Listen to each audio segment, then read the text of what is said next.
thermometric titrations can be used to determine the standard enthalpy change of neutralization. AS में आप लोगों ने बहुत करी है इनकी calculation. The maximum temperature reached in a thermometric titration occurs at the point of neutralization between an acid and an alkali. A diagram of the apparatus used is shown in figure 1.1. Burette containing sodium hydroxide, thermometer, polystyrene cup है, 25 cm cube hydrochloric acid है, and you have a stirrer. इनका पता नहीं बहुत ही ज्यादा बड़ा polystyrene cup लग रहा है मुझको. सब कुछ ही आ गया इसमें, वैसे इतनी जगह होती नहीं है polystyrene कप में. खैर बहरहाल, a student uses the following method. Transfer 25 cm cube of 1 mole per dm cube dilute hydrochloric acid to a polystyrene cup. Place a thermometer with 0.2 degree divisions into the HCl aqueous in the polystyrene cup and leave it for 3 minutes. Record the temperature. Add 5 cm cube aqueous sodium hydroxide from a burette. Stir and record the temperature of the solution in the polystyrene cup. ठीक है. Immediately add another 5 cm cube of NaOH. Stir and record the temperature of the solution in the polystyrene cup. Repeat step 4 until there is no further increase in temperature. Once the temperature starts to decrease, repeat step 4 3 more times. ठीक है. जब temperature decrease करना शुरू हो जाए तब आपने क्या करना है, आपने repeat करना है step 4 को 3 more times. The student obtains result shown in table 1.1. अच्छा, टेबल 1.1 का है, एक फालतू का पेज जाया गया है फॉर सम रीजन. ठीक है, पता नहीं क्या इनकी क्या लॉजिक थी इसके पीछे. अगले पेज की प्रिंटिंग करना रिसीव कर देते. खैर बहरहाल, अच्छा, वॉल्यूम ऑफ NaOH एडेड, इतना इसने ऐड किया और टेम्परेचर आपके सामने यहाँ पे दिखाया है. Plot a graph of temperature y axis against volume of NaOH added x axis on the grid. Use a cross to plot each point. ठीक है, जैसे मैंने बताया केमिस्ट्री पेपर में यूजुअली आपको क्रॉस ही बोला जाता है, क्रॉस से ही मार्क करना. अच्छा, जीरो पे हमारे पास 18.8 था. सो जीरो पे you had an 18.8. There is 18 is वालेकुम अस्सलाम मनाल. 18.8 ये रहा. फिर क्या है, 5 पे 21.3 है. 5 पे, अच्छा मैं अब इस दफा नहीं कर रहा इधर उधर कॉपी, क्योंकि मेरे ख्याल से थोड़ा ज्यादा आसान है करना. 10 पे 23.8 है. 10 पे 23.8 हो गया. फिर क्या है, 15 पे 26.4 है. 15 ये रहा. 26.4 दिस. ऐसा ग्राफ आ जाए मजा आ जाए, कुछ भी ना करना पड़े. फिर क्या है, 20 पे 27.4 है. 20 पे 27.4 है. फिर क्या है, 25 पे 26.2 है. 25 पे 26.2 है. ये आ गया. 30 पे 25.1 है. क्या 30 पे 25.1 है. अच्छा, 30 पे 25.1 आ गया. और क्या है भाई, 35 पे 24 है. माशाल्लाह से 35 पे 24 है. और 40 पे 23.2 है. 40 पे 20.2. 40 पे 20.2, 23.2, 23.2, 40 पे. सही है, ये आ गया. अच्छा, फिर क्या बोला हुआ है हमको, draw two straight lines of best fit, one for the rising temperature and one for the falling temperature.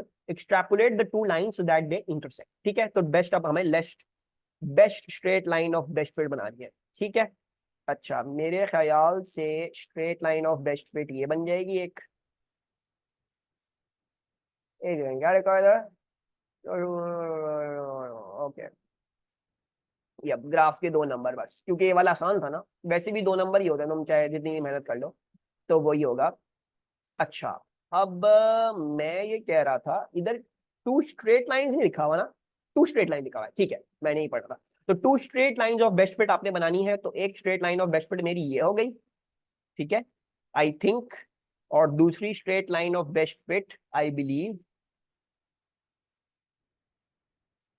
ये हो जाएगी. Right, and we have extrapolated both the lines and that is the intersection point that we are getting. फिर क्या है, use your graph to determine the maximum temperature change of the mixture. Assume that the initial temperature of the NaOH is 18.8 degrees Celsius. Maximum temperature change. Maximum temperature change. Where is the maximum temperature change?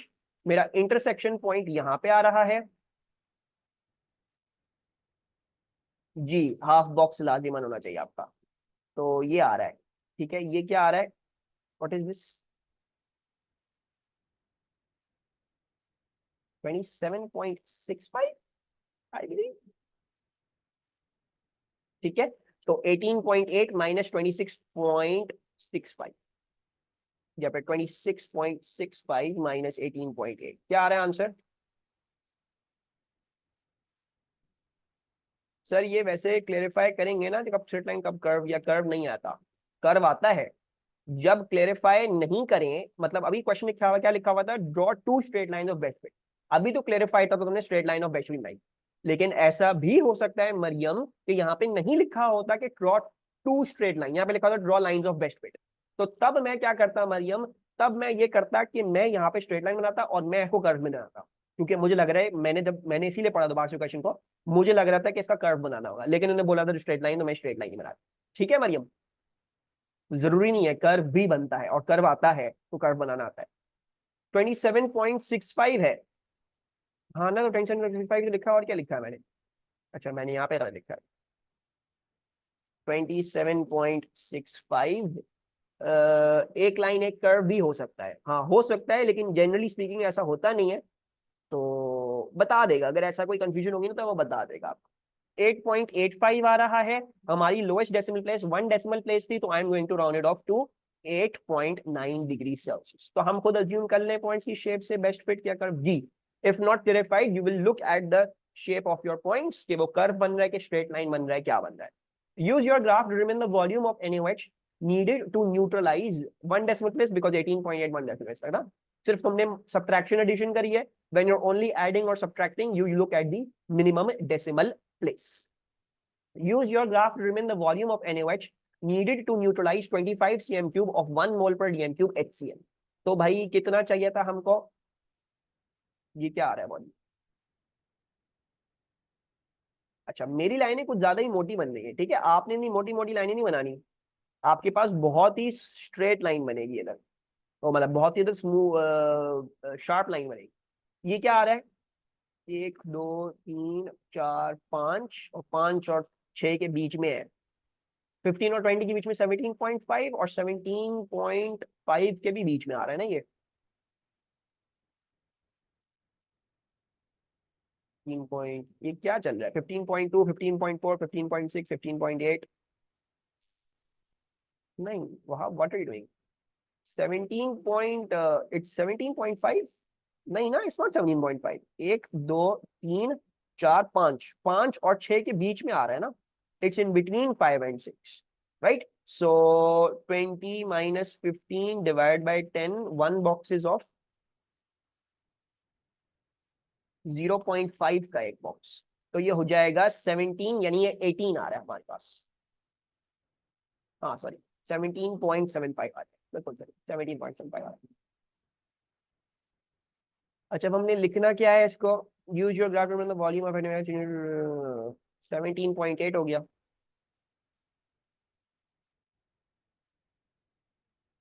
अच्छा तो cam में जी, cam में physics वाले ही rounding off rules आप इस्तेमाल करोगे, ठीक है।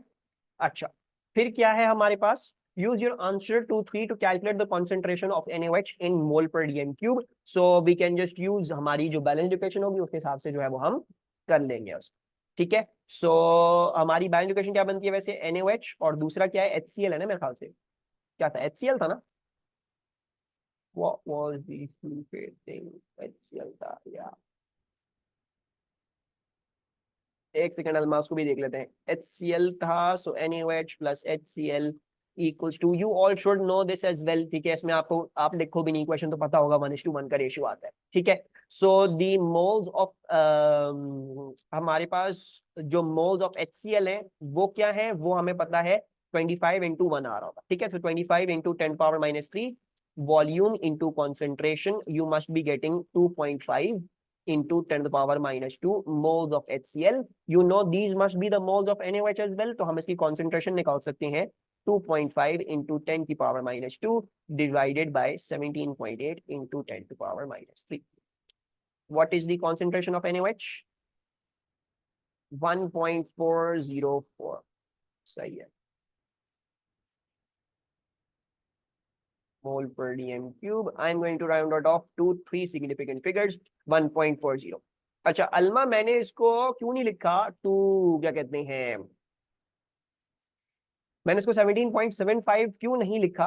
ठीक है, तुम इसको 17.75 भी लिख सकते हो अल्मा, ठीक है, you can write it as 17.75 as well, but seeing this 15.5 16 and so on so forth ना, मैं ज्यादा से ज्यादा 3 सिग्निफिकेंट ही ड्रॉप कर सकता हूँ इस एक्सिस से, राइट।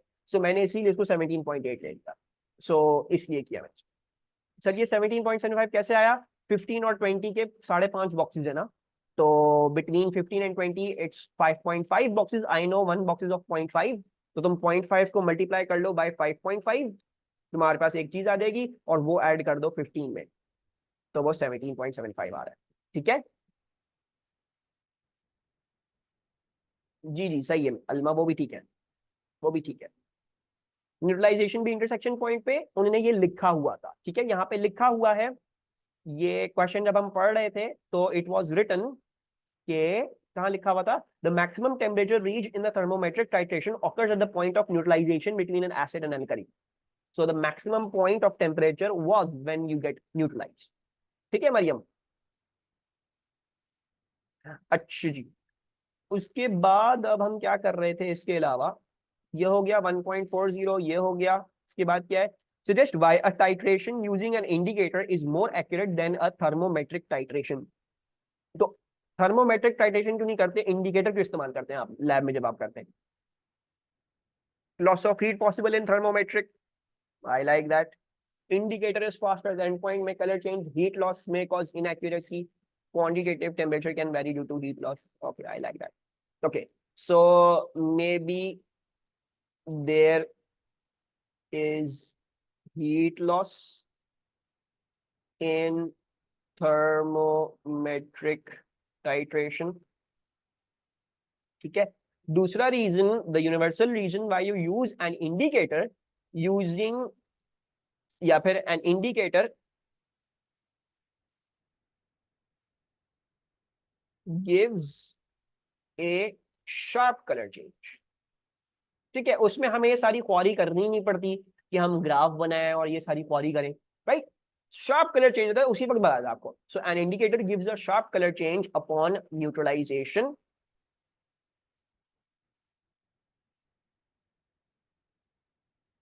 विच अलाउज जो भी आपकी वॉल्यूम होगा टू बी, क्या कहते हैं आपको, तो indicator gives a sharp colour change upon neutralisation, can we write that pressure में also have an effect while measuring temperature, नहीं उसका, ठीक है, ये दो रीजंस हैं आपके पास। Suggest a suitable piece of apparatus for the transfer of 25 cm cube 1 mole per dm cube HCl. Pipette. अच्छा जी. Determine the percentage error of the measured temperature increase when the first 5 cm cube of NaOH is added. Show your working. अच्छा, जब हमने पहला 5 cm cube add किया है, सो हमारा temperature जो आया है वो 21.3 आया. अब हमने क्या निकालना है, हमने निकालना है percentage error of the measured temperature. So we need to work out the measured temperature का एरर. अच्छा, अब हमने इधर क्या देखना है कि हमारे पास जो ये थी this thing, the thermometer had graduations with 0.2 degree Celsius की डिविजन्स. यानी थर्मोमीटर की अनसर्टेनिटी क्या है, what is the uncertainty in the thermometer, not 0.2, that's 0.1. I told you when you have an analog instrument, the uncertainty is half of its smallest division. ठीक है, so इसकी uncertainty असल में 0.1 है. बहरहाल बहरहाल बहरहाल बहरहाल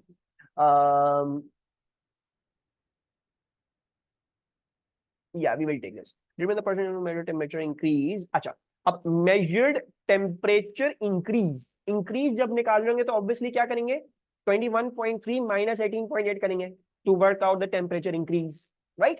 So उस वक्त हम ये दो वैल्यूज पढ़ेंगे, 21.3 भी पढ़ेंगे और 18.8 भी पढ़ेंगे, right? So basically वो दोनों ऐड अप हो जाएंगी, 0.1 plus 0.1 0.2 ही वापस आपके पास आ जाएगा, right? So the working is going to be 0.2 divided by your value, which is क्या कहते हैं, क्या है ये 21.3 minus 18.8 एंड देन इनटू 100.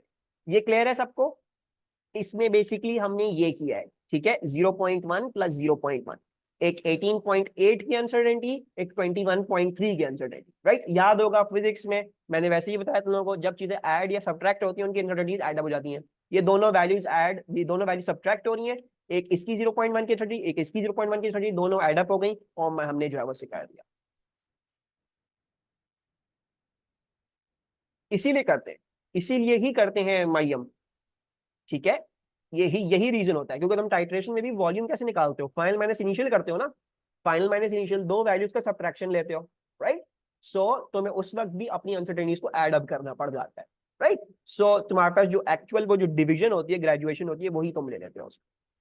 अच्छा, the standard enthalpy change of neutralization is defined as the enthalpy change when 1 mole of H2O liquid forms from H plus and OH negative.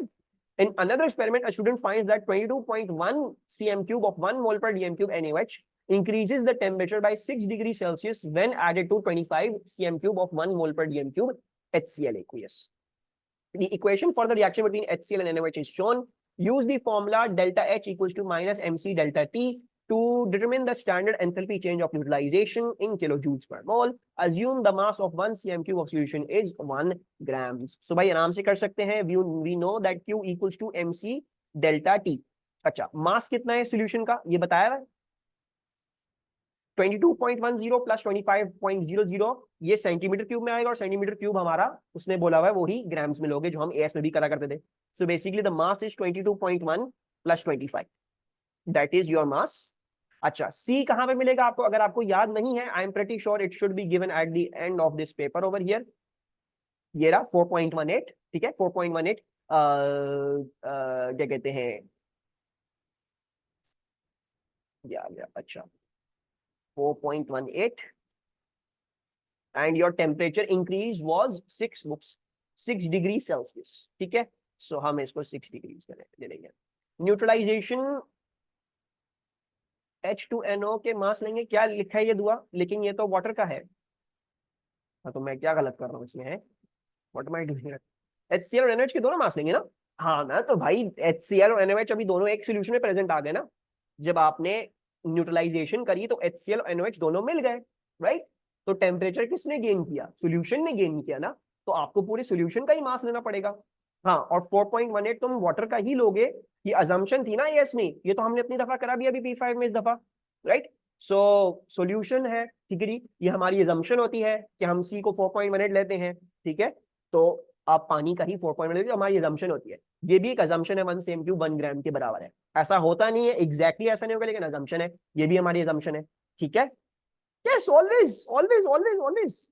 अलमा ये तो S से करते हुए आ रहे हो तुम, हमने इस दफा करी भी कितने सारे सवाल है इसके P5 में. ये ऐसा तो नहीं है मैं पहली दफा तुम दिखा रहे वाला सवाल. अच्छा, ये क्या आ रहा है हमारे पास, नहीं दुआ हम साइन इग्नोर नहीं कर रहे, मैं एक सेकेंड आपको बता रहा हूँ. 1181, एक सेकेंड दुआ, एक सेकेंड मरियम. यस, अगर एंथैल्पी चेंज निकाल रहे हो, अगर एंथैल्पी चेंज निकाल रहे हो तो पानी का लिया जाएगा. 1181.268 आ रहा है, ये आता है हमारा आंसर जूल्स में, अगर आपको याद हो, ठीक है. This comes out in joules. Now we want to convert it into delta H. अच्छा, अब डेल्टा एच में कैसे कन्वर्ट होता है, डेल्टा एच में कन्वर्ट होता है बाय 1181 इंटू 0.268 मल्टीप्लाई बाय 10⁻³ हम इसको पहले किलो जूल्स में कन्वर्ट करेंगे. And then what I also need to do is I need to divide by the moles of the water, right. आपको पानी के मोल से डिवाइड करना पड़ेगा, सही है. अच्छा, अब पानी के कितने मोल्स फॉर्म हुए होंगे, right. How many moles of water actually form, हमें ये देखना है. तो अब अगर हम देखें, हम इसके थ्रू भी निकाल सकते हैं और हम इसके थ्रू भी निकाल सकते हैं. So what I will have to see is I will have to see which one is the limiting reagent. ऐसे ही देख के ही अंदाजा हो रहा होगा कि ये वाला लिमिटिंग है, इसका वॉल्यूम इससे कम है, दोनों के कांस्टेंट बराबर है, इसका वॉल्यूम इससे कम है. सो बेसिकली ये लिमिटिंग है, तो इतने ही पानी के मोल्स बने होंगे, बिकॉज NaOH to H2O का रेशियो 1:1 है. So the moles of NaOH will equal to the moles of the water. So 22.1 into 10⁻³ multiplied by 1, that is your answer to this question. हमेशा हमेशा लिमिटिंग लेंगे, ये कैसा सवाल है, हमेशा लिमिटिंग लेंगे, ये क्या मुझसे, क्या तुम लोग, क्या ऐसा क्यों लग रहा है मुझे, P4 का पेपर देख के सब कुछ भूल गए हो. 53.45 आ रहा है हमारे पास delta H neutralisation. And the last thing is neutralisation is always an exothermic change. तो यहां पे आपने मेक श्योर करना है कि आपके पास माइनस का साइन. सो मैं इसको लिख रहा हूं -53.5 किलो जूल्स पर मोल, ठीक है. हमेशा हमेशा लिमिटिंग लेंगे? ये कैसा सवाल किया दुआ? तो हमेशा लिमिटिंग ही लोगे ना, ये एक्सेस में है, इसके मुताबिक तो नहीं बन सकते ना पानी के, ये तो एक्सेस में, एक तो रिएक्ट करके खत्म हो जाएगा बीच रिएक्शन में, तो बाकी जो रह जाने वाले हैं वो रह जाएंगे, वो रिएक्ट करके नहीं देंगे तुम्हें। तो हमेशा लिमिटिंग क्या है, तुम्हें हमेशा ही लोगे, ये इसका नहीं है, ये केमिस्ट्री का उसूल है। तुमने जो है वो अपनी बचपन की जिंदगी से जो है वो क्या कहते हैं, यही किया है। अच्छा, सर 4SF लिख सकते हैं? 4SF, हाँ मेरे ख्याल से वो भी लिख लोगे तो मार्क्स नहीं कटेंगे। अच्छा, फिजिक्स पढ़ के आई हो, सैड। चलो चलो कोई बात नहीं, अल्लाह कामयाबी देगा इंशाल्लाह। अच्छा, the theoretical value of the standard to be changed,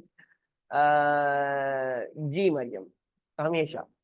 ठीक है, ठीक है, तो लोग आज हमेशा हमेशा क्यों लगाया हुआ है? ये तो ये क्यों ऐसे हमेशा हमेशा क्यों पूछ रहे हो दोनों मुझसे? The theoretical value for the standard enthalpy change of neutralization in the reaction between HCl and NaOH is minus 57.6 kilojoules per mole. Give one reason why the value you obtain in D differs from the theoretical value. So why do you think it differs from this value? Minus 53.5 की जगह minus 53.5 क्यों आया instead of minus 50? So heat lost to the surrounding. So we'll write heat lost to the surrounding. इसके अलावा you जो है वो you can also right, क्या कहते हैं, मे बी और भी होते हैं वैसे, thermometer is limiting, temperature of thermometer was limiting and फलाना ढिमाका ब्ला ब्ला ब्ला, के नॉन स्टैंडर्ड कंडीशंस थी हमारी, सी हमारा 4 पॉइंट हमने गलत लिया, हमने अजम्पशन जो ली थी वो बिल्कुल एक्यूरेट नहीं थी, वो भी होती है। लेकिन when you have the freedom to write heat loss to surrounding, मैं हमेशा ही बोलूंगा एंथैल्पी चेंज में नंबर 1 रीजन आपका हीट लॉस टू सराउंडिंग होना चाहिए। बाकी और रीजंस आपकी P5 की BDS में लिखे हुए हैं। Suggest why the standard enthalpy change of neutralization determined using ethanoic acid is less exothermic than the standard enthalpy change using hydrochloric acid. So ethanoic acid अगर हम इस्तेमाल करते हैं तो standard enthalpy change कुछ और आता है, लेकिन अगर मैं हाइड्रोक्लोरिक इस्तेमाल करता हूं तो standard enthalpy change कुछ और आता है। Ethanoic acid is a weak acid. Very good. So we will say ethanoic acid is a weak acid.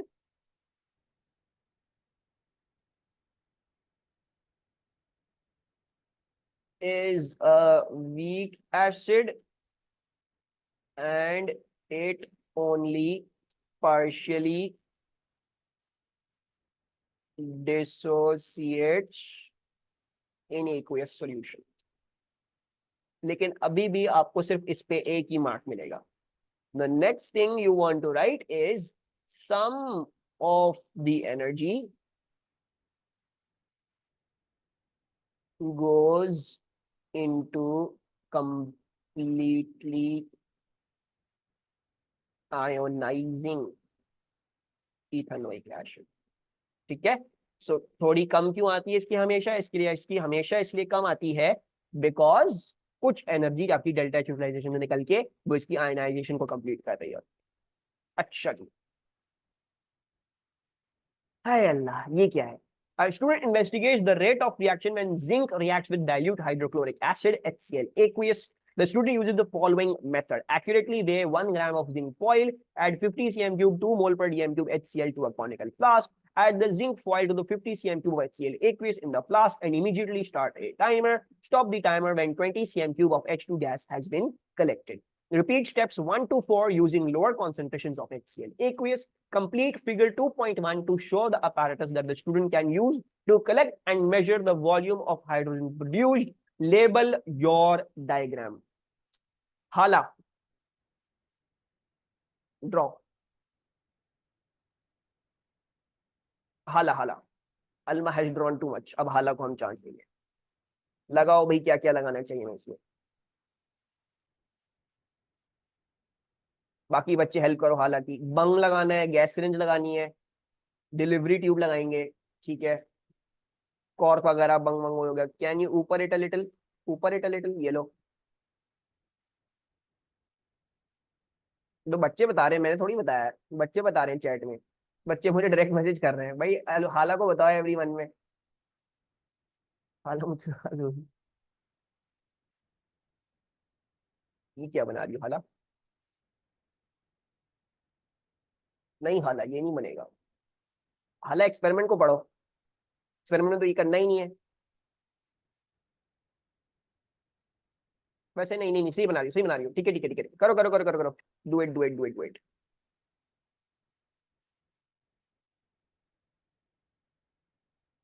हाँ करो करो। मैंने क्वेश्चन नहीं बोला, सॉरी सॉरी, बाय बाय।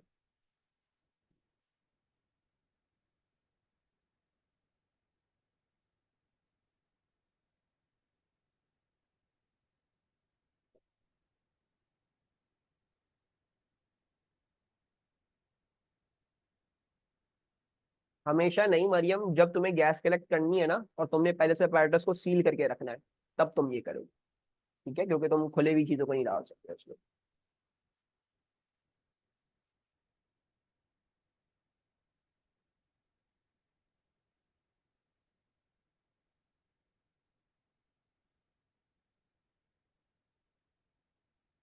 क्या बना रही है?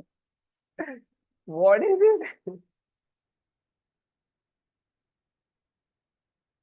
ओ अच्छा, गैस सिलेंडर। वाह, सही सही।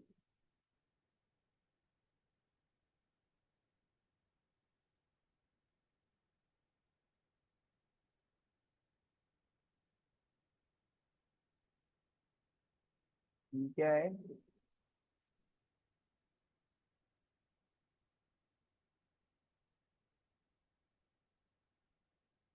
ये क्या बना रही हो?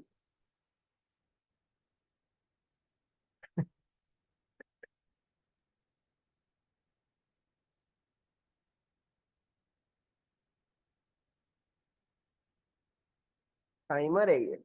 टाइमर ऐसा दिखता है? व्हाट? ये कौन सा टाइमर है भाई? नहीं नहीं दुआ, ये वाली एक्सपेरिमेंट मास नहीं मेजर कर रहे हो। Top watch? हालांकि ये आपके टाइमर जो है वो थोड़े एबनॉर्मल हो गए हैं। ये ऐसे नहीं होते टाइमर। ये क्या, कौन सा टिकट टेप टाइमर बना रही थी? अच्छा लैपटॉप बनाया है। अच्छा ये वैसे टाइमर जो है वो टाइमर के अलावा सब कुछ नहीं है। अच्छा, annotate clear और drawing and all of that। अच्छा भाई, अब अच्छा देखो, दो तरीके हैं which maybe you might want to see. अच्छा, टेस्ट ट्यूब में अगर हम जिंक फॉइल को डालेंगे तो हो सकता है जिंक फॉइल निकल ना पाए उसमें से बाहर। So maybe a better way to do it would be to keep the zinc foil outside and keep the HCl in your test. लेकिन खैर पानी HCl भी 50 cm क्यूब है, तो अच्छा नहीं, कॉनिकल फ्लास्क में ऑलरेडी डाला है, ठीक है। तो हमें ये नहीं करना, हमें पहले 50 cm क्यूब वो ही डालना है, HCl ही डालना है। Acha. So the HCl is supposed to be in solution, and there is no other way. We will, yeah, you can maybe go on and hang the foil. ठीक है जी, आप foil को hang कर सकते हो, ठीक है। अच्छा, फॉइल को जब आप अगर फॉर एग्जांपल अगर आप ऐसे दिखा रहे हो कि आपने फॉइल को हैंग कर दिया, ठीक है, so maybe just put it through a thread and the zinc foil hangs over here in midway, ठीक है, just above, just not touching. और टच करवाना, थोड़ा सा उसको टेढ़ा कर दोगे कॉर्नफ्लास्क को, तो वो खुद ही टच हो जाएगा, ठीक है। May be other things could be that you use magnets over here, और यहाँ पे वो आपकी फॉइल का वो रुका हुआ हो यहाँ पे, ठीक है, you remove the magnet, fall down, ठीक है, but then that magnet could also fall down, that could be also one thing. And maybe you could have also, आप जो है वो क्या कर दो, आप अपनी टेस्ट ट्यूब दिखा दो कि भाई ये टेस्ट ट्यूब है मेरी, सही है, और जिसमें मेरा जिंक का फॉइल होगा। अब मेरी टेस्ट ट्यूब जो है वो अच्छी नहीं बन रही है, हालांकि अच्छी बनी थी। सो ये आ गया हमारा जिंक। अच्छा, उसके बाद हाँ हाँ घुस ही जाएगा, तो वही वो भी सही है, वो भी सही है, वो भी हमने ये बना दिया। अच्छा, फिर यहाँ पे हमारी डिलीवरी ट्यूब लगेगी, डिलीवरी ट्यूब यहाँ से बाहर निकलेगी और यहाँ से कर्व हो जाएगी एक गैस सिरिंज में, ठीक है जी। तो gas syringe, and you draw the gas syringe,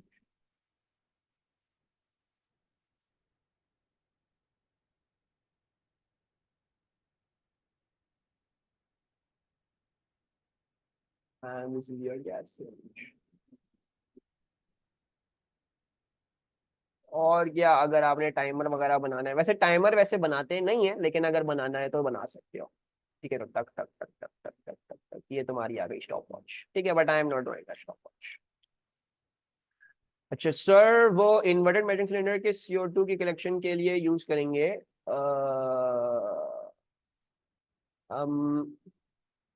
inverted measuring cylinder मेरा बच्चा मरियम, CO2 की कलेक्शन के लिए इस्तेमाल नहीं होगा।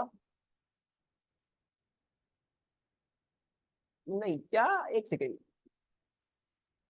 जी जी मनाल, सील टेस्ट ट्यूब भी हो सकती है, बिल्कुल वो भी हो सकता है।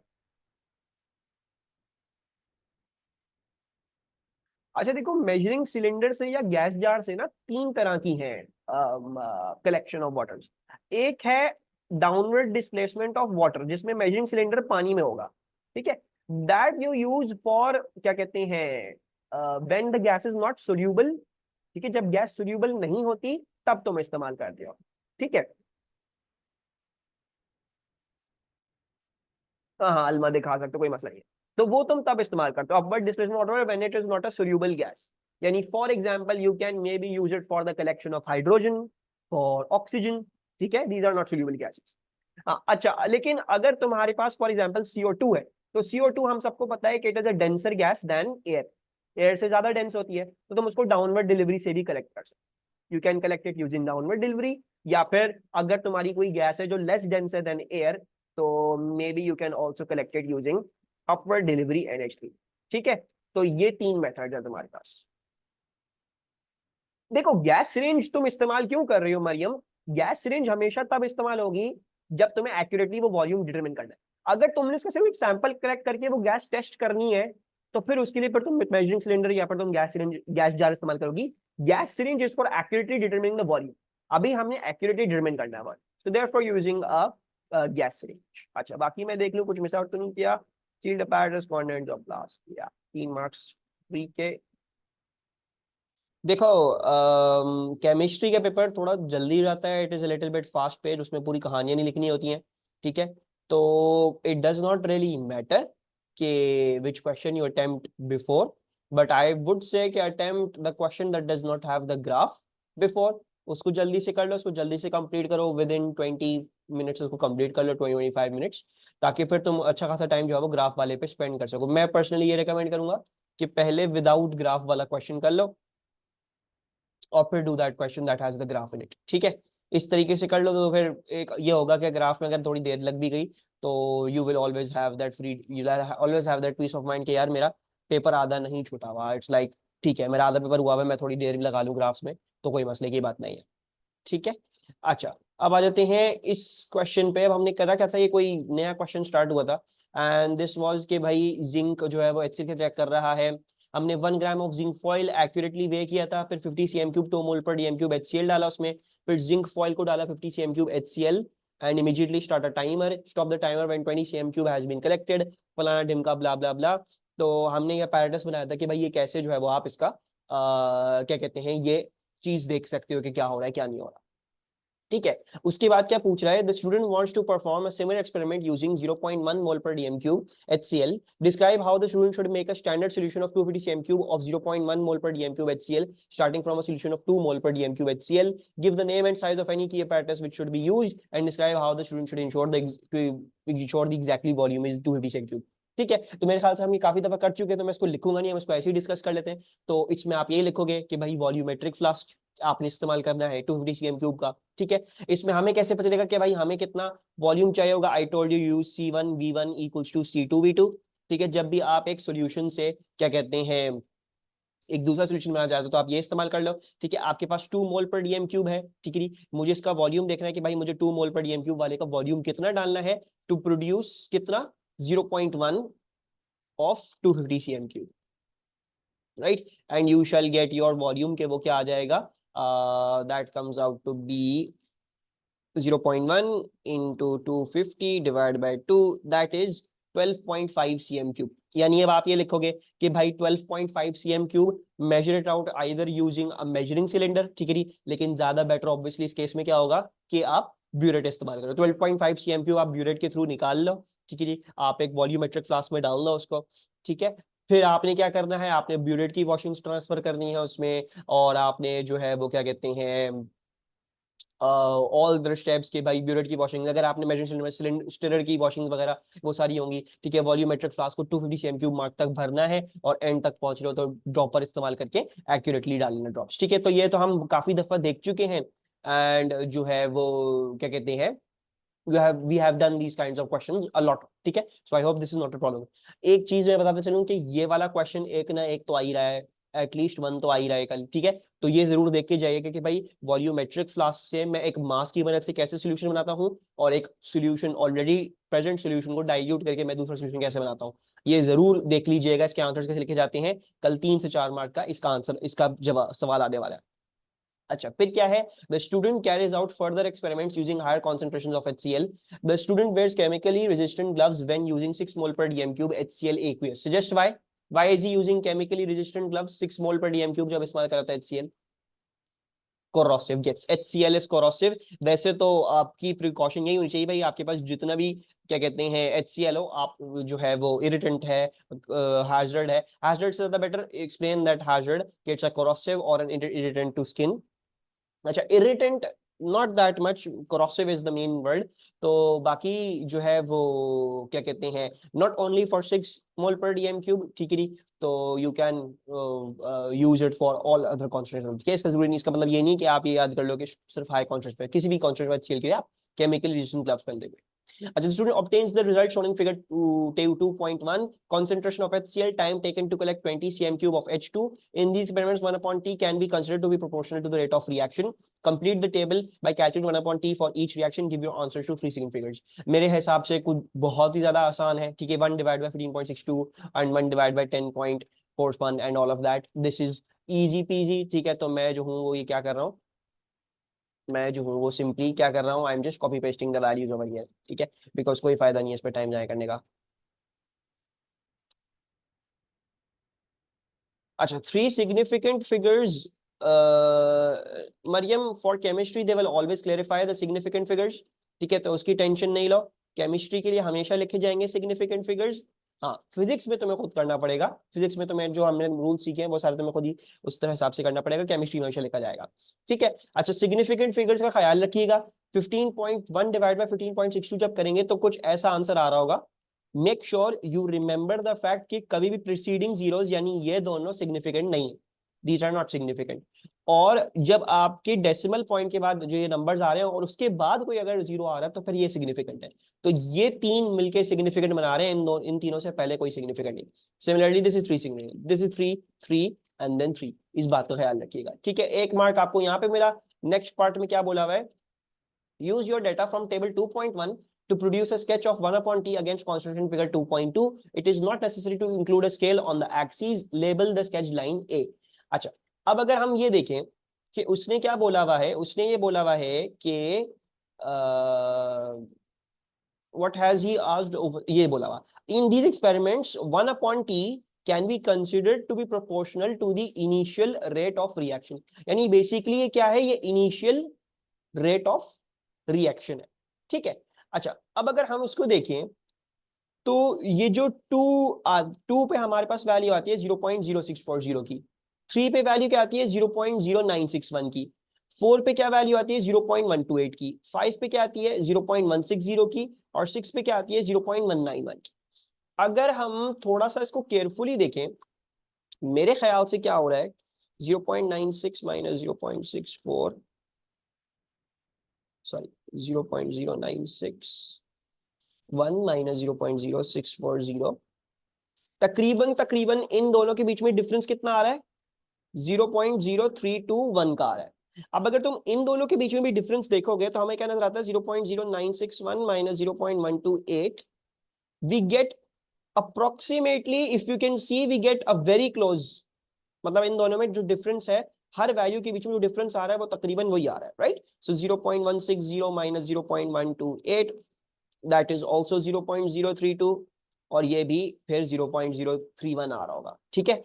तो इस बात से हमें पता चलता है कि भाई हम जो अपनी कॉन्सेंट्रेशन इंक्रीज कर रहे हैं उससे क्या फर्क पड़ रहा है, उससे फर्क ये पड़ रहा है कि आपकी जो रेट में जो इंक्रीज आ रहा है वो 0.032 प्लस हो रहा है हर दफा. तो मेरे ख्याल से ये एक लाइन बन गई. कैन वी से सबको समझ आ रहा है कि डायरेक्ट प्रोपोर्शन की लाइन बन जाएगी. बेसिकली आप जितनी इंक्रीमेंट कर रहे हो उतनी ही आपके पास फिर आप फर्दर और प्रोपोर्शनल इंक्रीमेंट आता है, राइट. सो और दूसरी बात ये है, बस इसका ख्याल रखना है कि हमने ये अंदाजा लगा लिया कि भाई हमारी कॉन्सेंट्रेशन जो है वो डायरेक्टली प्रोपोर्शनल आ रही है 1 अपॉन टाइम के, ठीक है. It's coming out to be straight line. Sir ये सोच सकते हैं ना HCl इंक्रीज, नहीं देखो ये भी तो हो सकता था, it could have been like this as well, square के फैक्टर से इंक्रीज कर रहा होता। ये भी तो हो सकता था कि क्यूब के फैक्टर से इंक्रीज कर रहा होता, राइट? तो ये ऐसे नहीं है, ये डायरेक्टली प्रोपोर्शनल है। इट इज अ वेरी, वालेकुम अस्सलाम मिनाल, इट्स हर उस वैल्यू के बीच में उतना ही 0.032 0.03 0.03 उतना ही इंक्रीज आया। तो इस बात से हम अंदाजा लगाया, ठीक है, तुम अगर 1 टाइम्स इधर इंक्रीज करते हो 0.032 उतना टाइम्स इंक्रीज करता है, ठीक है। फिर तुम एक और इंक्रीज कर दो तो ये होता है। मतलब बेसिकली अगर मैं इसका देखूं तो मोस्ट प्रॉब्ली इसकी इक्वेशन जो है वो कुछ ऐसी होगी, समथिंग लाइक दिस। हमारे x में जो इंक्रीमेंट आता है उतना टाइम्स मल्टीप्लाई 0.032 होता है और प्लस हो जाता है इनिशियल वैल्यू के साथ। अब ऑब्वियसली जब आपकी कॉन्सेंट्रेशन जो है, yes Yusra, I give you the review of the table, concentration जब आपकी जीरो होगी, ठीक है, तब ऑब्वियसली रेट ऑफ रिएक्शन क्या होगा, जीरो हो जाएगा। ये तो आपको पता है, जब कॉन्सेंट्रेशन जीरो हो गई तो आपकी कोई रेट ऑफ रिएक्शन होगा ही नहीं, right? So I believe what's going to happen is this is going to be a line that passes straight, it is a straight line that passes through the origin, ठीक है। और तकरीबन इस line का जो फंक्शन होगी वो y equals to 0.032x आ रहा। अच्छा सर, अगर ये क्यूब स्क्वायर होता तो फिर कैसे ग्राफ बनता, बताता हूं। अगर स्क्वायर होता तो कर्व बनता जी। अगर स्क्वायर होता ग्राफ तो फिर कुछ ऐसा बनता, वुप्स, कुछ ऐसा बनता। क्यूब होता तो क्यूब मजीद ऐसा ही बनता है। मतलब बेसिकली एक्स स्क्वायर का ग्राफ ऐसा होता है, क्यूब आपको बनाने को नहीं आएगा, cube is not something that you can draw, but cube is as long as we consider like in the positive direction, तो क्यूब तो ऐसा ही दिखता है। एक्स स्क्वायर वाले में थोड़ा सा और स्टीप हो जाता है, राइट? बट बहरहाल स्क्वायर वाले का आपको पता होना चाहिए, इट्स लाइक दिस। और स्क्वायर वाला आपको पता है, ये हमने पढ़ा है कहाँ पे, जब हमने रेट ऑफ रिएक्शन पढ़ा है तो हमने देखा है जब second order with respect to वो होता है तो वो स्क्वायर वाला, ये स्क्वायर वाला है जब आपकी कॉन्सेंट्रेशन के रिस्पेक्ट से स्क्वायर्ड है आपका रेट, ठीक है।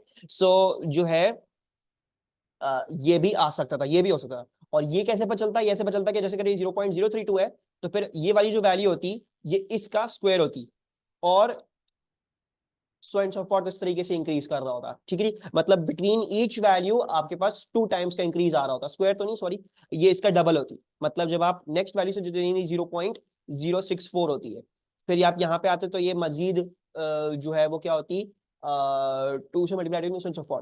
सो बेसिकली वही जो तरीका हम करते हैं कि आपकी हमने कॉन्सेंट्रेशन इंक्रीज करी तो कितने फैक्टर्स इंक्रीज किया, right? If you basically see I increase 3/2, मैंने यहां से यहां जाते हुए 3/2 का इंक्रीज किया, कॉज किया है, तो इधर रेट ऑफ रिएक्शन कितना इंक्रीज कॉज हुआ है मेरा, वही हम इसको आराम से निकाल सकते हैं, 0.0319 डिवाइड बाय 0.0321, ठीक है। ये तो अप्रोक्सीमेटली 1 आ जाएगा, ये आ जाएगा 1.5 अप्रोक्सीमेटली स्पीकिंग, ठीक है। अच्छा, when we went from क्या कहते हैं, नहीं एक second, maybe I am doing this wrong, sorry sorry, इस नहीं, वेट वेट, इसको ऐसा नहीं करेंगे। अच्छा, मैं अभी ये मिटा रहा हूँ। एक तो मैंने तरीका दिखा दिया ना क्रूडली, आपने कैसे जल्दी जल्दी देख लिया। अब मैं एक और तरीका भी समझा रहा हूँ, जैसे आप लोग करते हुए आए हो तो उसके थ्रू भी निकाल सकते हो आप, ठीक है। The basic catch factor over here is that you understand and read this line properly, understand this. ये बेसिकली वही टेबल है जिसमें वो पूछ रहे थे कि भाई इसका रेट ऑफ ऑर्डर निकाल दो और इसका ऑर्डर निकाल दो, ये और वो। तो आपने सिंपली जो है वो, और अगर आपको थोड़ी सी डाउट हो रही है तो आपने कैसे देखना है, ठीक है भाई, आपने देखा यहाँ से यहाँ 3/2 के फैक्टर्स इंक्रीज किया है और यहां से यहां भी कितने फैक्टर्स इंक्रीज किया होगा, 3/2 के फैक्टर्स इंक्रीज किया होगा, डिवाइड करके देख सकते हो, 0.0961 divide by 0.0640। What do you see, you see okay, तकरीबन 1.5 3/2 का फैक्टर ही आ रहा है।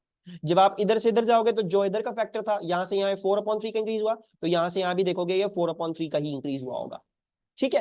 तो ये भी, इससे भी कंफर्म हो जाएगा आपको, ठीक है, मेरा फर्स्ट ऑर्डर है विद रिस्पेक्ट टू दैट। अगर फॉर एग्जाम्पल ये क्या होता, ये फर्स्ट ऑर्डर नहीं होता, ये सेकंड ऑर्डर होता, तो फिर कैसे बचा था, अगर आप 3/2 यहाँ पे आ रहा है तो फिर इधर 3/2 का स्क्वायर आता, इधर अगर 4/3 आ रहा है तो उधर 4/3 का स्क्वायर आता, ठीक है।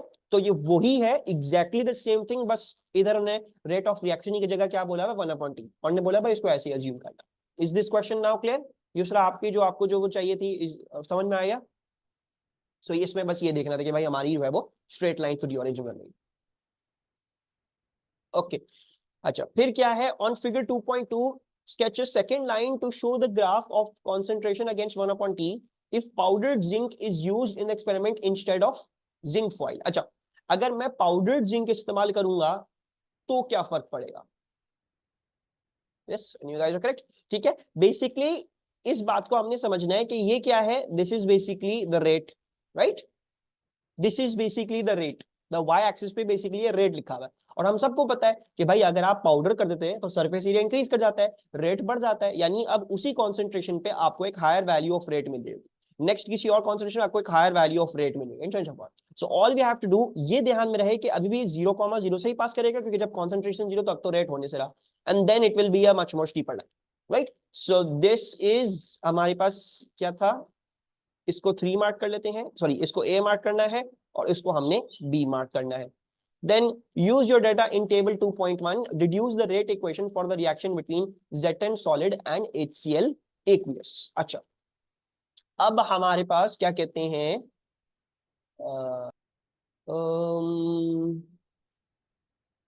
सही है। अच्छा, अब हमारे पास ये दिया हुआ है, use your data in table 2 to deduce the rate equation for the reaction between Zn solid and HCl aqueous। Now the problem is they haven't given us with respect to Zn anything, zinc के respect से तो नहीं दी हुई ना, haven't varied anything about the zinc, zinc एक ही था हमारे पास, ठीक है। सो मेरे हिसाब से यहाँ पे इस इक्वेशन में सिर्फ और सिर्फ HCl ही आएगा, ठीक है। एंड वी हैव डिड्यूस्ड, अब देखो हो सकता है जिंक का भी हो ऑर्डर, ठीक है, but the thing over here is कि जिंक को उन्होंने वैरी करके बताया ही नहीं है, right. So for right now, for this experiment right now, zinc has been assumed constant, zinc कोई वैरी नहीं कर रहा, तो उसके रिस्पेक्ट से कोई ऑर्डर का कुछ नहीं होगा। एंड वी नो कि वो कैसे लिखेंगे, हमने निकाल लिया HCl जो है वो फर्स्ट ऑर्डर है, right. This straight line means HCl is first order, so that means कि this should be K HCl, ठीक है। जो चीज कांस्टेंट है वो हम लिखेंगे नहीं रेट इक्वेशन में, क्योंकि वो वैरी नहीं कर रही है। नहीं, Zn का कौन सी equation, are you saying you going to use this equation? No, this is basically, ये इक्वेशन तुम्हें कभी भी नहीं बताएगी कि तुम्हारा रेट ऑर्डर क्या है विद रिस्पेक्ट। यहाँ पे ये 2 बोल रही है, 2 का मतलब ये नहीं कि ये सेकंड ऑर्डर है, ठीक है। ये ऐसी है, ये इक्वेशन है, इसकी कंप्लीट इक्वेशन, ठीक है। This is not going to ever ever ever tell you कि भाई तुम्हारा ऑर्डर क्या है। तुम्हारे पास अगर मैकेनिज्म हो तो तुम मैकेनिज्म से निकाल सकते हो, एक तरीका वो है, या फिर तुम्हारे पास दूसरा तरीका तुम्हारे पास ये है कि तुम्हारी एक्सपेरिमेंटल वाला मेथड, ठीक है, जो मैंने अंदर किया है। अब Zn का हो सकता है in reality this might have a Zn term as well, हो सकता है, लेकिन अभी फिलहाल जो हमने एक्सपेरिमेंट करी है, हमने जो अभी सारी एक्सपेरिमेंट करी है उसमें हमने Zn को तो वैरी किया ही नहीं ना, वी डिड नॉट वैरी।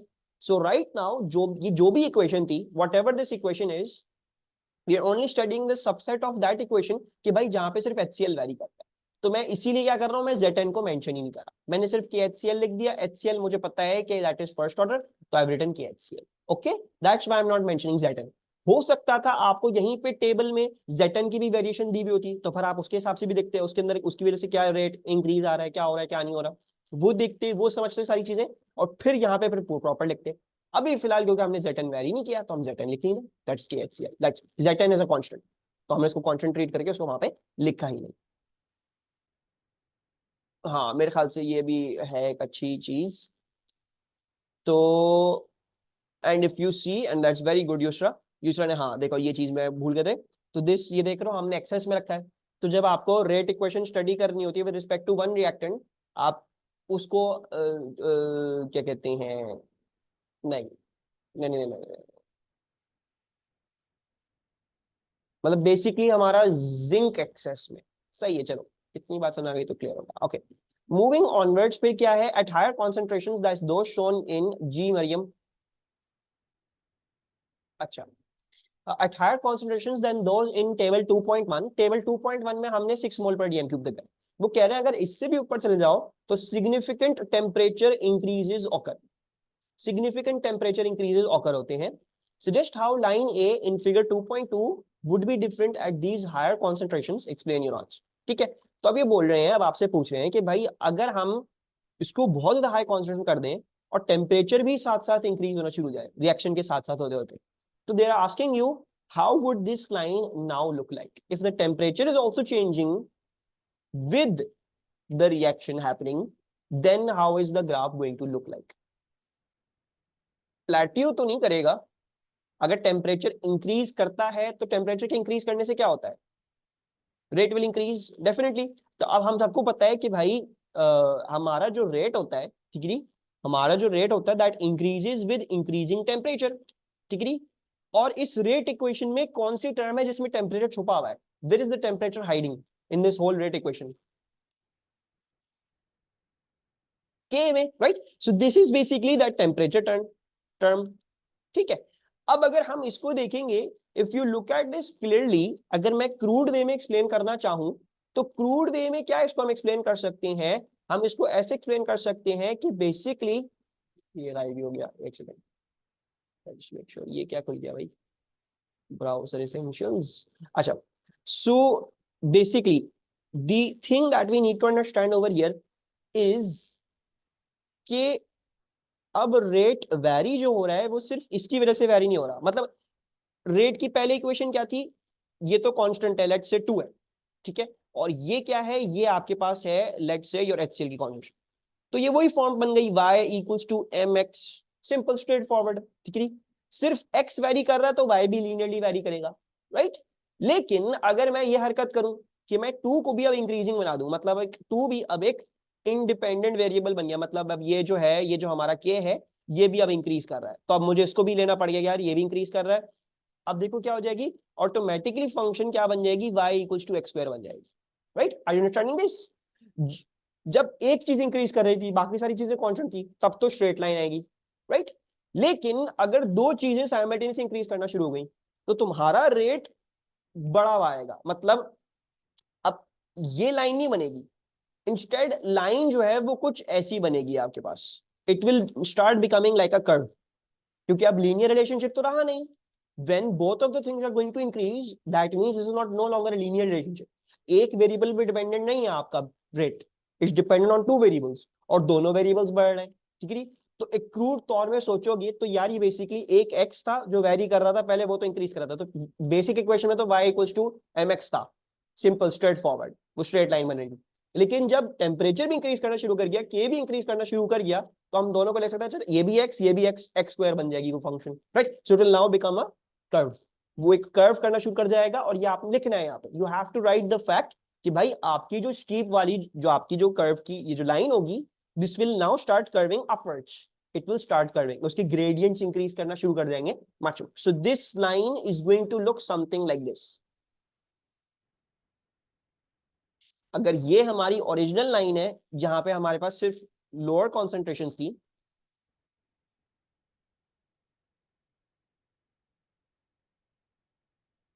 तो हमारी नई वाली लाइन कुछ ऐसे बनेगी जहां पे आपके पास हायर कॉन्सेंट्रेशन है।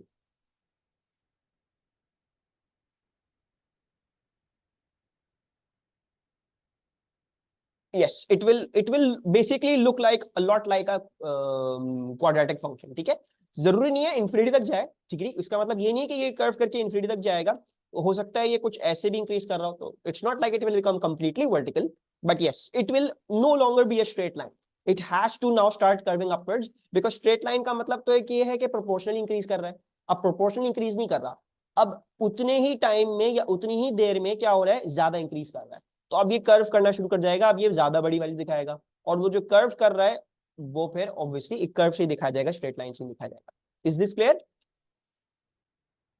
सर? नीचे का एक्सिस कॉन्सेंट्रेशन तो हम स्ट्रेट लाइन से आगे तक नहीं एक्सटेंड करेंगे ना कर्व को, उसको ऑब्वियसली तुम इसको बनाओगे तो तुम कर्व यानी बनाने को आता तो तुम बस यहीं तक बनाते, ठीक है, दैट शिट, या तुम इस तरह ही बना दोगे तो कोई मसले की बात नहीं है, इट्स ओके, जो भी है, इट्स नॉट अ प्रॉब्लम, ठीक है। बस यहाँ पे ये चीज समझनी है हमें। अच्छा, rate increases with temperature increases, so उसकी वजह से क्या होगा, लाइन विल कर्व अपवर्ड्स, सही है। ये मैं एक काम करता हूँ, यहाँ पे लिख भी देता हूँ कि this is going to start functioning जब ये होगा,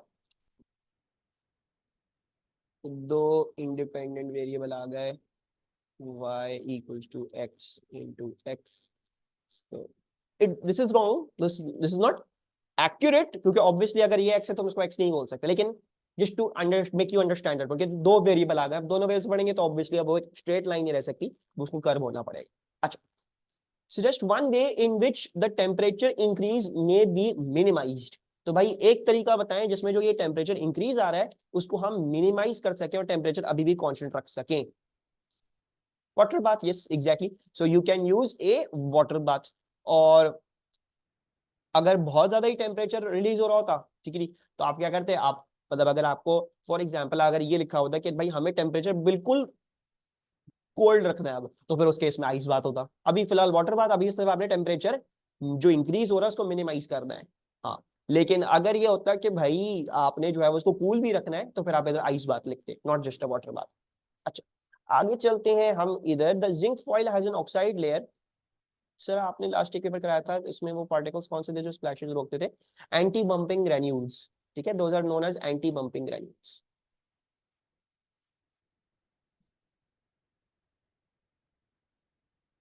अच्छा, पेपर्स वगैरह जो भी हम करते हैं ना, वो क्लासरूम पे अपलोडेड है ऑलरेडी, ठीक है, they already over there, so you can go and check over there. The zinc foil has an oxide layer, suggest how the oxide layer can be removed before weighing the zinc foil। तो भाई अगर हमें oxide layer को हटाना हो इसमें से, तो what should I do to remove the oxide layer? अच्छा जी, क्या है, नाइफ से खुरेच के, हाँ kind of like that, but that would not be, you won't write that. अच्छा, जब आपने किसी चीज पे से उसकी ऑक्साइड लेयर हटानी है ना, so what you use is sand paper. So you use sandpaper on the zinc foil. तो जो है वो आप इससे जो है वो ऑक्साइड लेयर हटा सकते हो। और maybe you might want to also write कि use sandpaper on the zinc foil and then immediately weigh, क्योंकि ज्यादा देर नहीं गुजरेगी वापस ऑक्साइड लेयर बन जाएगी, ठीक है। नॉट लाइक जनरली स्पीकिंग इतना इस पे हो सकता नहीं, लेकिन उन्होंने कहा चलो। तो ये भी देख लो कि आपने अगर कोई ऑक्साइड लेयर हटानी, किसी की ऊपर से कोट हटानी हो, ठिकरी पतली सी किसी पे कोट बनी है, तो उसको सैंड पेपर से आप रगड़ दो। सैंड पेपर आई होप सबको पता हो, रेगमाल कहते हैं उसको हमारी उर्दू जबान में। तो it's kind of this rough paper, ठीक है, पेपर नुमा चीज होती है और बहुत रफ सा होता है, उसको घिसोगे किसी चीज के अगेंस्ट तो वो उस पर स्क्रैचेस मार देता है। Basically it's use to make certain thing smooth, ठीक है। तो कभी कभी टाइल्स घिसने के लिए होता है वो, या सेंस ऑफ थॉट, तो उसका काम बेसिकली घिसना होता है और चीजों की जो है वो पीछे से शाइन लेके आना होता है। तो इसी तरह आप इस जिंक फॉइल को भी घिस सकते हो। कोई भी लेयर नहीं, लेकिन आपके कोर्स में ऑब्वियसली केमिस्ट्री में जब आप ऑक्साइड्स में से लेयर हटाना चाह रहे हो, तो फिर वो उसके लिए जिंक फॉइल, उसके लिए सैंड पेपर इस्तेमाल कर लो, ठीक है। If the student does not remove the oxide layer, the initial rate of reaction is lower than it should be. Explain why the initial rate of reaction is lower than it should be. तो भाई अगर वो oxide layer नहीं हटाता, तो why is the initial rate lower? Very good. So भाई हमने तो इक्वेशन ये स्टडी करी है ना, we have studied this equation that Zn will react, whoops, Z10 will react with HCl to form ZnCl2 and H2, right? Problem क्या है कि भाई अगर आपकी बाहर ऑक्साइड की लेयर है, तो पहले तो ZnO रिएक्ट करेगा, और ZnO प्लस HCl होगा। हम सबको पता है ZnO is going to behave as a base, metal oxide है, और ये क्या है, ये एसिड है। तो पहले तो आपके पास ये रिएक्शन होगा, पहले पूरी ऑक्साइड लेयर खत्म होगी। पहले first what's going to happen is the whole of the oxide layer is going to first get removed by the HCl and the zinc is going to get exposed, फिर zinc reaction देना शुरू करेगा, right? So that is why your initial rate is lower, because कुछ time तक zinc oxide HCl react करेंगे और H2O बनाएंगे, H2 gas बनाएंगे ही नहीं, राइट। सो जब वो खत्म होगा फिर H2 प्रोड्यूस होनी होगी। और हमारा तरीका क्या है, हम रेट ऑफ रिएक्शन कैसे नाप रहे हैं? हम नाप इसी तरीके से रहेंगे भाई, 20 cm³ कितनी देर में होगा, इसको 1 से डिवाइड कर देंगे पर टाइम को, ठीक है नहीं। सो फिर 20 cm³ कलेक्ट करने में देर लगेगी, क्योंकि कुछ टाइम के लिए तो H2 रिलीज ही नहीं होगी, इनिशियली स्टार्ट से ही H2 रिलीज नहीं होगी। So we are going to से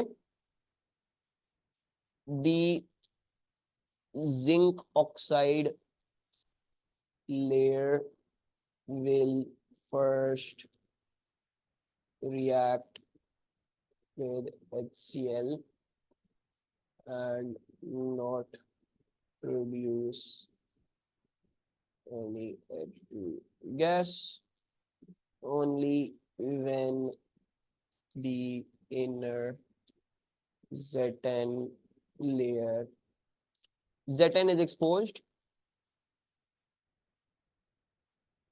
H2 will be produced. So collecting 20 cm³ will take longer. सही है। मुझे जरा ये अफसोस हो रहा है कि पता नहीं कुछ बच्चे बायो भी देने गए हुए थे तो अभी तक पता नहीं आए कि नहीं आए। तो मैं चाह रहा था कि लोग आ जाएं तो मैं फिर 524 साथ साथ ही शुरू करवाता। खैर, कोई प्रॉब्लम्स पेपर में? आई थिंक जो है पेपर आसान था,